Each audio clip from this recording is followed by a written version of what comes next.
Patna high court दरगाह पर जाकर के चादर पोशी की है। तस्वीरें आप ये देख रहे हैं, मजार पर लालू प्रसाद ने चादर पोशी की है। ये तस्वीरें प्रदेश में लोगों के बीच मेलजोल, प्रेम, शांति और तरक्की और सद्भाव के लिए दुआ मांगी है। तस्वीरें आप ये देख रहे हैं, मजार पर लालू प्रसाद ने चादर पोशी की है। उसकी तस्वीरें सोशल मीडिया पर शेयर की गई है।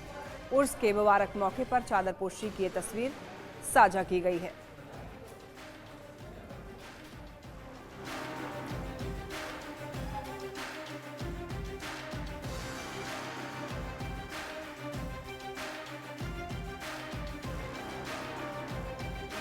तो देखिए, चुनावी माहौल है और इस दौरान उर्स के मुबारक मौके पर आरजेडी प्रमुख लालू प्रसाद ने पटना हाईकोर्ट दरगाह में चादर पोशी की है।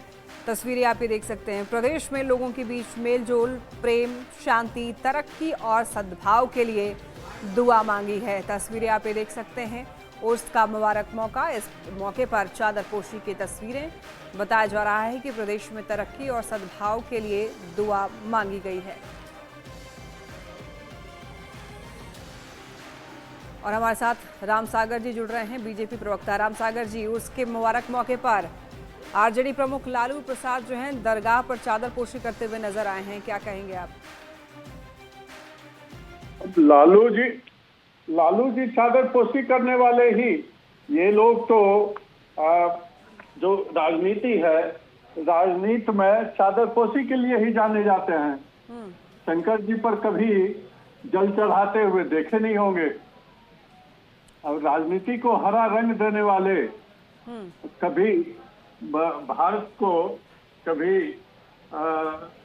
जो सही दिशा देने वाला रंग होता है, जो भगवा रंग होता है, जो ऊर्जा का स्रोत होता है, कभी वो भी दिखाए भारत की जनता को। तो क्या ये कदम समाज में सौहार्द और शांति का संदेश देने की कोशिश है या फिर एक विशेष समुदाय को खुश करने की राजनीतिक संकेत है? अब अगर समाज में सही बात कहने का संदेश होता तो इस पर आप चर्चा नहीं करती। ये तो तुष्टीकरण की राजनीति करने वाले लोग हैं, हमेशा से तुष्टीकरण की राजनीति करते हैं, लेकिन उसका परिणाम इनको इनके सामने दिखाई पड़ता है। देश की जनता इनको नकारती है, बिहार की जनता नकारते रही है, इसीलिए इनको घर बैठाई है। ठीक है, नीरज जी भी हमारे साथ जुड़ रहे हैं। अभी बनिएगा राम सागर जी। नीरज जी भी हमारे साथ जुड़ रहे हैं। नीरज जी, एक तस्वीरें जो हैं वो साझा की गई है सोशल मीडिया पर लालू यादव की चादर पोशी करते हुए। तो इस समय में देखिए चुनावी माहौल भी है, और ऐसे में क्या समझें इसको?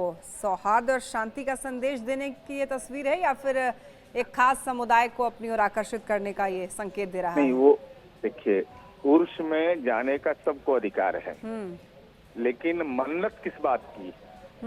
मन्नत क्या आम आवाम के लिए? मुंह से तो मांगा जा रहा है, लेकिन अंदर की मन्नत होगी कि हमारे बेटा को नेता घोषित कर दिया जाए।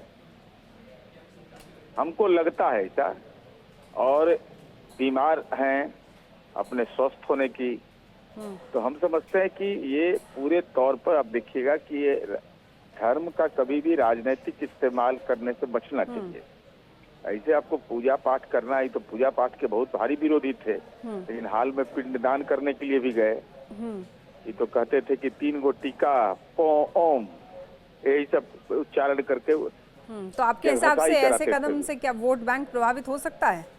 ये वोट बैंक कहाँ मिलना है? अरे भाई, हम अभी हैं गोपालगंज में, हथुआ में, फुलवरिया में जो कब्रिस्तान था, वो कब्रिस्तान तो हम लोगों ने घेरा।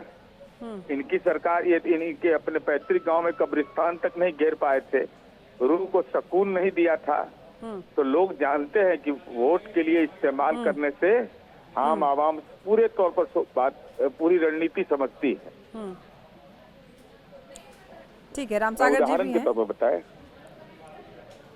राम सागर जी, ऐसे में क्या आपको लगता है कि समाज में शांति और प्रेम बढ़ाने के लिए इस तरीके का काम लालू यादव कर रहे हैं, या इसका कुछ प्रभाव पड़ेगा? समाज में शांति और प्रेम बढ़ाने वाले लोग ही नहीं रहे हैं, ये तो समाज में हमेशा अराजकता फैलाने वाले तत्व रहे हैं, समाज को बांटने वाले तत्व रहे हैं, समाज में अशांति पैदा कर करके घर में सुख शांति लाने वाले लोग रहे हैं, लेकिन जब समाज में ही अशांति रहेगी तो घर में भी अशांति हो जाएगी। देखिए ना, घर में अशांति आ गई है, बाहर अशांति पैदा करोगे तो घर में भी अशांति आएगा। इस बात का हमेशा ख्याल रखना चाहिए। बिल्कुल। चलिए ठीक है, रामसागर जी और नीरज जी, आप दोनों का बहुत शुक्रिया जुड़ने के लिए, अपनी राय रखने के लिए। क्या आपको